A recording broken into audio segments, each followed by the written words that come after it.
طلحہ بن عبید اللہ رضی اللہ عنہ وہ غزوہ احد کا ایک منظر بیان کرتے ہیں. کہتے ہیں کہ ایک ایسا وقت آ گیا احد کی جنگ کے درمیان کہ سارے آپ کے جو صحابہ تھے دائیں بائیں ہو گئے. صرف رسول اللہ صلی اللہ علیہ وسلم کے ساتھ اس وقت 2 مہاجر صحابہ رہ گئے. ایک سیدنا سعد بن ابی وقاص اور ایک طلحہ بن عبید اللہ، بس باقی سارے دائیں بائیں. تو اس وقت نبی کریم صلی اللہ علیہ وسلم بڑی نازک صورتحال، اور دشمنوں کو پتا چل گیا کہ وہ فلاں جگہ ہے جہاں پر اس وقت محمد صلی اللہ علیہ وسلم ہیں اور وہ اپنے ساتھیوں سے الگ ہو چکے ہیں. لہذا مشرکین مکہ نے اپنا پورا زور پھر اس پوائنٹ پہ لگا دیا کہ جس طرح بھی ہو محمد صلی اللہ علیہ وسلم کو قتل کر دو، یعنی شہید کر دو، یہ سارا مسئلہ ہی ہمیشہ کے لیے ختم ہو جائے. لہذا انہوں نے تابڑ توڑ حملے کیے، پینترے بدل بدل کر وہاں پر آئے اور للکارتے ہوئے آئے کہ اے محمد اب ہم تجھے نہیں چھوڑیں گے، اب ہم تجھے قتل کر کے دم لیں گے. رسول اللہ صلی اللہ علیہ وسلم کے اوپر بار بار حملے. اللہ کے رسول صلی اللہ علیہ وسلم کا اس وقت جو بھی آپ کی طرف تیر آتا تو جناب طلحہ بن عبید اللہ اس تیر کو اپنے ہاتھ سے روکتے، کیونکہ ان کے پاس ڈھال تھی نہیں. میرے بھائیوں تیر آتے رہے اور تیر ہاتھوں پہ ایک ہاتھ شل ہو گیا، دوسرا ہاتھ آگے کر دیا، یہاں تک کہ دونوں ہاتھ دونوں بازو ان تیروں کو یعنی روک روک کر زخم اور خون کی ایسے نیچے فوار یعنی گرتی تھی. لیکن اللہ اکبر انہوں نے اللہ کے رسول کا دفاع کیا، کوئی تیر محمد کریم صلی اللہ علیہ وسلم کو نہیں لگنے دی. اور ادھر دوسرا کیا معاملہ کہ سعد بن ابی وقاص کو آپ تیر پکڑاتے جاتے ہیں اور آپ کہتے ہیں کہ ارم یا سعد و فدا کا ابی و امی، اے سعد یہ تیر پکڑو اور پھینکو ان دشمنوں پر. سعد تیر پھینک رہے ہیں اور طلحہ بن عبید اللہ تیروں کو روک رہے ہیں. یعنی آپ ذرا اس کو سادہ الفاظ میں کہہ لیں کہ ایک صحابی آپ کی طرف سے یعنی وار کر رہا ہے، دوسرا صحابی کافروں کی طرف سے ہونے والے وار کو روک رہا ہے. ایک افینسو پوزیشن پہ ہے، دوسرا ڈیفینسو پوزیشن پہ ہے. رسول اللہ صلی اللہ علیہ وسلم اس وقت وہاں پر کھڑے ہیں. اور پھر کیا ہوا، یکدم دشمنوں نے پھر پورا حملہ کر دیا.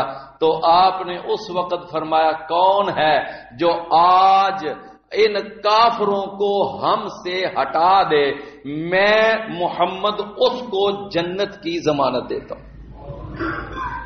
یعنی آج جو ان کا حملہ ہم سے روکے گا، یہ سن کر رسول اللہ صلی اللہ علیہ وسلم نے فرمایا نا میں اس کو جنت کی ضمانت دیتا ہوں.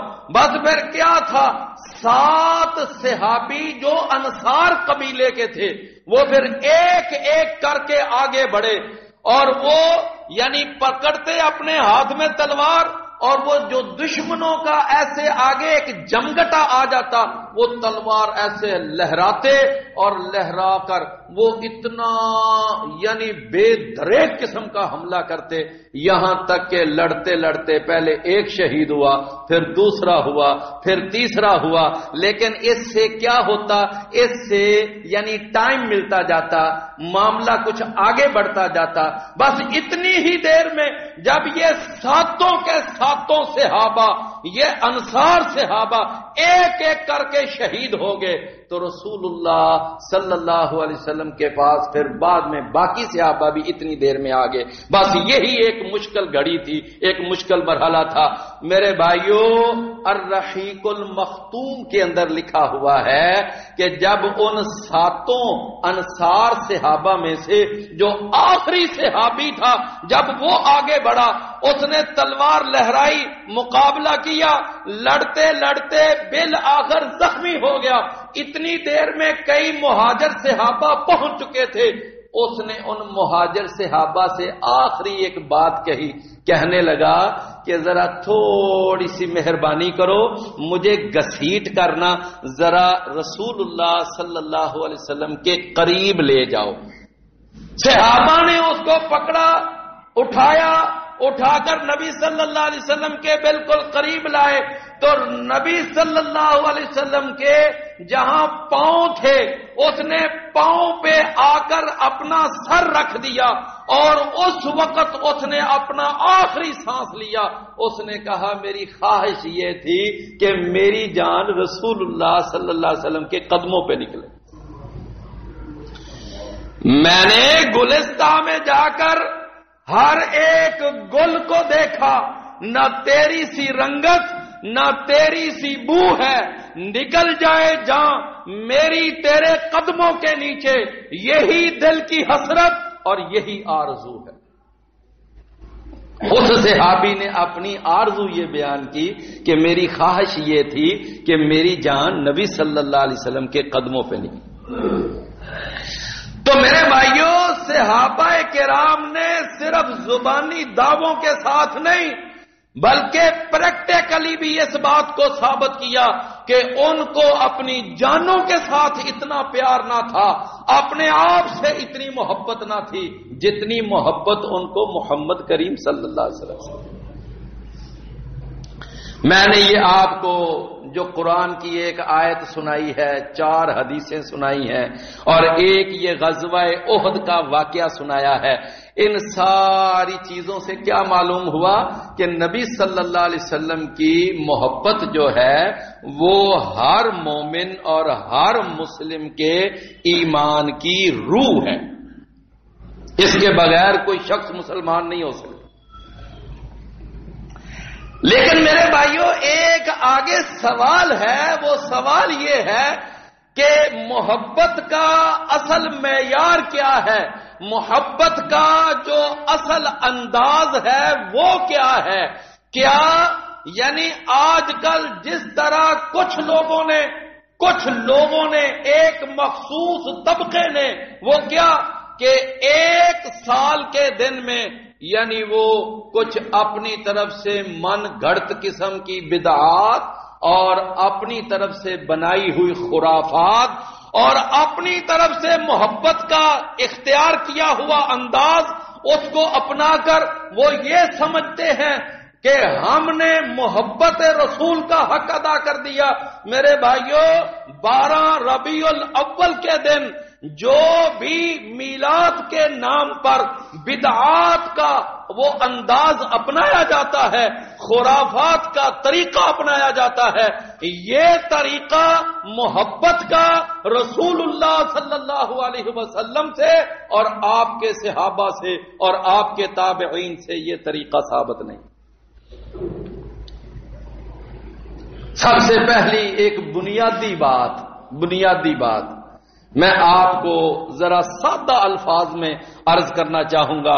آپ دیکھیں کہ ہر شخص یہ لفظ بولتا ہے والدین۔ والدین کا کیا معنی ہوتا ہے؟ والدین، جی وہ اپنے والدین کا بڑا فرما بردار ہے۔ والدین اس کا معنی ہوتا ہے ماں اور باپ دونوں، یعنی ماں اور باپ دونوں کو والدین کہا جاتا ہے۔ پھر ایک اور لفظ ہم اپنا بہت زیادہ استعمال کرتے ہیں، کیا؟ حرمین۔ حرمین کا کیا معنی ہوتا ہے؟ 2 حرم، مسلمانوں کے 2 حرم، ایک حرم مکی جس کو بیت اللہ کہتے ہیں اور ایک حرم مدنی جس کو مسجد رسول کہتے ہیں۔ یہ 2 حرم ہیں، یعنی حرم مکی اور حرم مدنی۔ ایک حرم مکہ میں ہے اور دوسرا حرم مدینہ میں ہے۔ اور آپ نے یہ بھی لفظ سنا ہوگا خادم الحرمین، خادم الحرمین الشریفین۔ تو والدین کا معنی ہوا ماں اور باپ دونوں، حرمین کا معنی ہوا کہ مکہ کا حرم اور مدینہ کا حرم، دونوں حرم۔ اب ایک تیسرا لفظ سنیے، وہ کیا ہے؟ وہ ہے صحیحین۔ اس کا معنی کہ وہ دو کتابیں جن کے اندر کوئی بھی ضعیف حدیث نہیں، ایک بخاری شریف اور ایک مسلم شریف، ان دو کتابوں کو صحیحین کہتے ہیں۔ میرے بھائیو، اس کا مطلب یہ ہوا کہ ان الفاظ کا انداز بتا رہا ہے، والدین ماں اور باپ، حرمین مکہ اور مدینہ، اور صحیحین بخاری اور مسلم۔ اب ذرا آئیے ایک چوتھا لفظ بھی ذرا ذہن میں لائیے، وہ کیا ہے؟ وہ ہے عیدین۔ اس کا معنی دو عیدیں، ایک عید الفطر اور ایک عید الاضحیٰ۔ میرے پیارے بھائیوں، بخاری شریف اٹھا کے دیکھ لو، بخاری شریف، اس کے اندر امام بخاری نے باب ہی یہ باندھا ہے، باب العیدین۔ مسلم شریف کے اندر باب العیدین۔ ابو داؤد، نسائی، ترمذی، ابن ماجہ، ہر حدیث کے مصنف نے، ہر محدث نے اپنی اپنی کتاب کے اندر جب باب باندھا تو باب کیا ہے؟ باب العیدین، کتاب العیدین۔ عیدین کا معنی کیا ہے؟ دو عیدیں، ایک عید الفطر اور ایک عید الاضحیٰ۔ اس کا معنی یہ ہے کہ اگر 3 عیدیں ہوتی مسلمانوں کی تو اس کے لیے لفظ الاعیاد آتا، الاعیاد، اس کا معنی ہوتا ہے زیادہ عیدیں، لیکن لفظ کیا ہے؟ عیدین، 2 عیدیں۔ تو رسول اللہ صلی اللہ علیہ وسلم کے فرمان سے بھی یہ ثابت ہے، آپ جب مکہ سے مدینہ تشریف لائے تو آپ نے مدینے والوں کو دیکھا کہ وہ 2 جشن منایا کرتے تھے، اور وہ دونوں جشن وہ موسمی تہوار تھے۔ جس طرح ہمارے ہاں یہ ایک بسنت کا جشن منایا جاتا ہے، یعنی اس طرح، یا جیسے بیساکھی ہندوؤں سکھوں کے ہاں منائی جاتی ہے، تو یہ جو بسنت ہے یا بیساکھی ہے، ان کا تعلق موسموں کی تبدیلی کے ساتھ ہے۔ اسی طرح اہل مدینہ 2 جشن وہ موسمی تہوار کے طور پر منایا کرتے تھے۔ تو نبی صلی اللہ علیہ وسلم نے آ کر فرمایا کہ اے مسلمانوں، چونکہ وہاں اوس اور خزرج تھے، ان کی بہت ساری تعداد اسلام قبول کر چکی تھی، آپ نے ان کو فرمایا کہ اللہ تعالیٰ نے تمہیں ان 2 موسمی تہواروں کے بدلے میں 2 اور تہوار دے دیے ہیں۔ ان میں سے ایک تہوار کا نام ہے عید الفطر، رمضان کے روزے مکمل ہوں تو 1 شوال کو یہ عید کی جائے، اور دوسرا دوسرا تہوار ہے، سالانہ تہوار، وہ کون سا ہے؟ وہ ہے عید الاضحیٰ۔ جب ذوالحجہ کا مہینہ آ جائے تو 10 تاریخ کو عید الاضحیٰ کی جائے۔ رسول اللہ صلی اللہ علیہ وسلم نے فرمایا اب وہ اپنے موسمی تہوار چھوڑ دو، ان کو ختم کر دو، اب یہ جو اللہ نے تمہیں 2 تہوار دیے ہیں، اب ان کا اہتمام کیا کرو۔ لہذا میرے بھائیوں، اسلام کے اندر تیسری دلیل، تیسری عید کا کوئی وجود نہیں ہے، بالکل اسلام کے اندر نہ قرآن سے ثابت، نہ حدیث سے ثابت، کہیں بھی اس کا کوئی وجود نہیں۔ اور میں تو جب کبھی یہ بینر کہیں چلتے چلتے پڑھتا ہوں، میں تو کتنی دیر سوچتا رہتا ہوں، لکھا ہوتا ہے کہ مسلمانوں کو، تمام اہل اسلام کو عید میلاد النبی مبارک ہو۔ او میرے پیارے بھائیوں، یہ عید مسلمانوں کی عید ہے ہی نہیں تو مبارک کیا ہو؟ یہ عید ایک مخصوص طبقے کی ہے، وہ ایک مخصوص فرقے کی عید ہے۔ یہ عید متفقہ عید نہیں ہے، مسلمانوں کی متفقہ عید نہیں، متفقہ عیدیں اور جن عیدوں پر تمام اہل اسلام کا اتفاق ہے وہ صرف دو عیدیں ہیں، ایک عید الفطر ہے اور ایک عید الاضحیٰ۔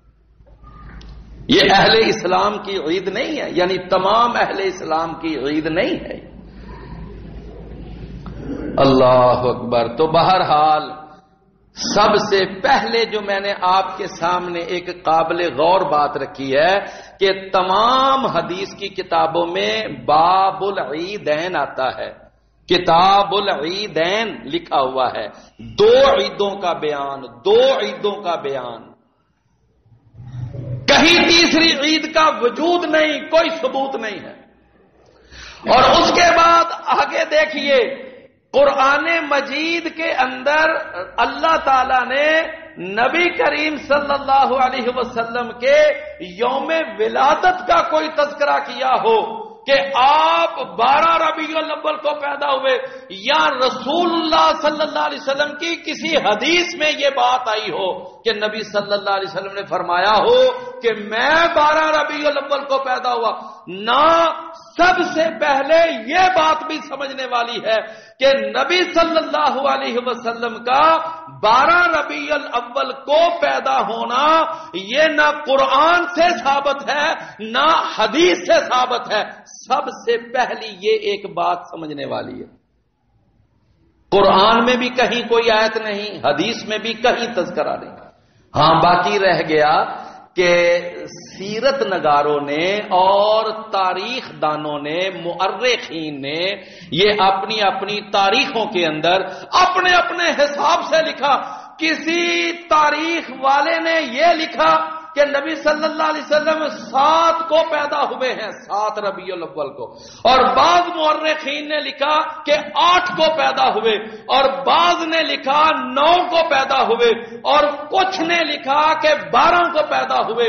اور ایک کتاب میں آپ کو نام اس کا سنا دیتا ہوں، اس کتاب کا نام ہے، وہ ہے 14 ستارے۔ یہ ایک شیعہ رائٹر ہے، اس نے یہ کتاب لکھی ہے 14 ستاروں کے نام پہ، اور اس کتاب کے اندر اس نے لکھا ہے کہ رسول اللہ صلی اللہ علیہ وسلم 18 ربیع الاول کو پیدا ہوئے۔ میرے پاس وہ کتاب موجود ہے، میری لائبریری میں موجود ہے۔ یعنی مقصد یہ ہے کہ کوئی کہتا ہے 7 کو پیدا ہوئے، کوئی کہتا ہے 8 کو ہوئے، کوئی کہتا ہے 9 کو ہوئے، کوئی کہتا ہے 12 کو ہوئے، کوئی 11 کو کہتا ہے، کوئی 14 کو کہتا ہے، کوئی 18 کو کہتا ہے۔ آپ کسی لائبریری میں چلے جائیں، نبی صلی اللہ علیہ وسلم کی سیرت کے موضوع پر کتابیں اٹھائیں، اب ایک صفحہ لے لیں اپنے ہاتھ میں، ذرا نوٹ کرتے جائیں کہ ایک ایک مصنف کا الگ الگ خیال ہے، کوئی تاریخ بتاتا ہے، کوئی تاریخ بتاتا ہے۔ سب سے پہلی بات تو نبی کریم صلی اللہ علیہ وسلم کا تو تاریخ ولادت بھی متفقہ نہیں ہے۔ اچھا چلیں تھوڑے سا اور آگے چلیں، ساروں نے نام سنا ہے پیر عبد القادر جیلانی رحمت اللہ علیہ۔ الحمدللہ ہر ایک کے ہاں وہ ایک محترم نام ہے، جانا پہچانا نام ہے، لیکن جتنا ان بھائیوں کے ہاں یہ جانا پہچانا نام ہے، چونکہ انہوں نے ان کے نام کی 11ویں پکانی ہوتی ہے اور 11ویں کھانی بھی ہوتی ہے، اور پھر اس 11ویں کے ختم بھی دلوانے ہوتے ہیں، پھر اس کے بعد پہلے چھوٹی 11ویں، اب تو بڑی 11ویں بھی شروع ہو گئی، چونکہ 11ویں والا پیر ان کو کہا جاتا ہے۔ یہ پیر عبد القادر جیلانی وہ اس طبقے کے ہاں زیادہ جانے پہچانے ہیں۔ ان کی ایک کتاب ہے جس کا نام ہے غنیت الطالبین، غنیت الطالبین۔ یہ کتاب اس کا مصنف کون ہے؟ پیر عبد القادر جیلانی رحمت اللہ علیہ۔ پیر عبد القادر جیلانی اپنی کتاب غنیت الطالبین کے اندر لکھتے ہیں، وہ کہتے ہیں کہ محمد الرسول اللہ صلی اللہ علیہ وسلم کی ولادت 10 محرم کو ہوئی تھی۔ لو اب بتاؤ غنیت الطالبین میں یہ بات لکھی ہے کہ 10 محرم کو رسول اللہ صلی اللہ علیہ وسلم پر انہوں نے تو صرف تاریخ ہی نہیں بدلی، انہوں نے تو مہینہ بھی بدل دیا کہ ایک ہے نا کہ جی 7 ربیع الاول کو، 8 کو، 10 کو، 12 کو، 14 کو، 18 کو، لیکن پیر عبد القادر تو جیلانی تو کہتے ہیں کہ وہ ربیع الاول مہینے میں پیدا ہی نہیں ہوئے، وہ تو پیدا ہی محرم میں ہوئے تھے، اور محرم کی تاریخ بھی کون سی؟ 10۔ اللہ میرے بھائیوں، اگر اس پیر صاحب کی بات کو مان لیں تو پھر چاہیے تو یہ کہ ہم 11ویں ان کے نام کی کھاتے ہیں، تو چلو ان کی بات مان کر 10 محرم کو آپ کا جشن ولادت کا جلوس نکالا کریں۔ 10 محرم کو جلوس نکالنا چاہیے ولادت مصطفیٰ کا۔ کیوں؟ اس لیے کہ پیر عبد القادر جیلانی جن کے نام کی 11ویں پکائی اور کھائی جاتی ہے، وہ لکھتے ہیں کہ 10 محرم کو اللہ کے رسول پیدا ہوئے۔ میرے پیارے بھائیوں، کیا خوب سما بنے کہ ایک طرف سے ماتمی جلوس آ رہا ہو اور دوسری طرف سے میلاد کا جلوس جا رہا ہو۔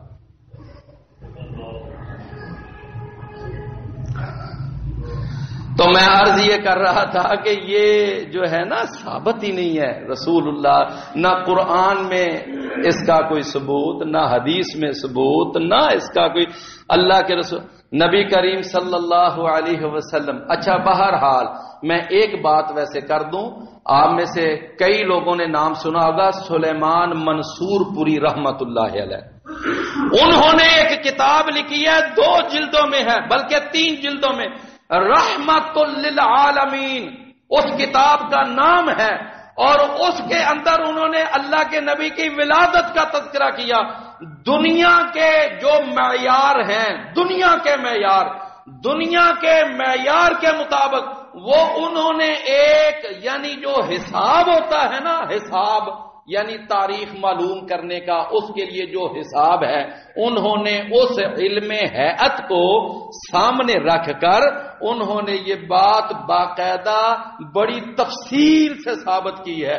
انہوں نے کہا ہے کہ رسول اللہ صلی اللہ علیہ وسلم کی ولادت اگر حساب کتاب لگا کر دیکھا جائے تو بنتی ہی 9 ربیع الاول کو، اور زیادہ تر مؤرخین 9 کے قائل ہیں۔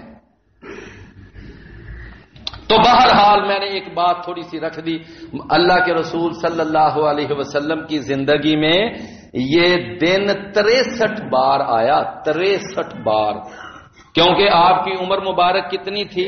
63۔ چلے ایک بات بندہ کہہ سکتا ہے 40 سال تک تو نبوت نہ ملی تھی، وحی نازل ہونا نہ شروع ہوئی تھی، نبوت کا تاج آپ کے سر پہ نہ رکھا گیا تھا، لیکن جب آپ نبی بن گئے پھر 23 سال آپ زندہ رہے، آپ نے 23 سالوں میں سے کوئی 1 سال بھی کوئی جلوس نکالا، کوئی جھنڈیاں لگائیں، کوئی آپ نے جشن منایا، کوئی آپ نے چراغاں کی، نہ 23 سال نبی صلی اللہ علیہ وسلم کے نبوت کے زندگی کے بالکل نہیں۔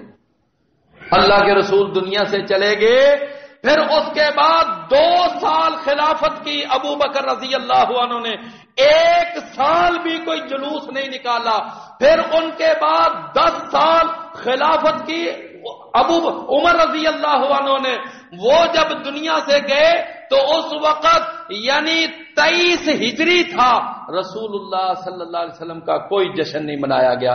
اس کے بعد پھر عثمان آئے، انہوں نے 12 سال خلافت کی، سن 35 کو فوت ہوئے، کوئی جشن نہیں منایا گیا۔ جب وہ گئے تو پھر علی رضی اللہ عنہ انہوں نے 5 سال خلافت کی۔ یہ ٹوٹل جو دور ہے خلافت راشدہ کا، جناب ابو بکر سے لے کر جناب علی رضی اللہ عنہ تک، یہ تقریباً 29 سالہ دور، یہ دور خلافت کا دور، نہ سرکاری طور پر نہ غیر سرکاری طور پر رسول اللہ صلی اللہ علیہ وسلم کا کوئی جشن ولادت نہیں منایا، نہ کوئی مشعل بردار جلوس، نہ کوئی ٹانگوں پہ جلوس، نہ ریڑیوں پہ جلوس، نہ ٹرالیوں پہ جلوس، نہ کوئی جھنڈے، نہ جھنڈیاں، نہ کوئی گلیوں کو سجانا، کوئی ثبوت نہیں، کوئی سلسلہ نہیں۔ سیدنا علی رضی اللہ عنہ گئے ان کے بعد 6 مہینے خلافت کی حسن بن علی نے، پھر وہ دستبردار ہو گئے سیدنا امیر معاویہ کے ہاتھ پر، اس کے بعد 20 سال آگے حکومت کی ہے سیدنا امیر معاویہ رضی اللہ عنہ نے۔ یہ پورا دور جو ہے، پھر آخری صحابی جو دنیا سے گیا ہے وہ 110 ہجری میں گیا، نبی صلی اللہ علیہ وسلم 111 ہجری میں فوت ہوئے۔ یہ پورا 100 سال بنتا ہے، پورا 100 سال، یہ پورا 100 سال کوئی ایک جلوس بھی نہیں نکلا۔ سب سے پہلا جلوس جو نکلا وہ 352 ہجری میں عراق کا ایک شہر تھا، اربل اس کا نام تھا، ملک مظفر الدین اس وقت کا بادشاہ تھا۔ اس ظالم نے یہ بدعت جاری کی اور اس نے یہ سلسلہ شروع کیا۔ میرے بھائیوں، نبی کریم صلی اللہ علیہ وسلم کے وفات پانے کے 342 سال بعد یہ جلوس نکلا۔ اللہ ہمیں سمجھنے اور سوچنے اور عمل کرنے کی توفیق عطا فرمائے۔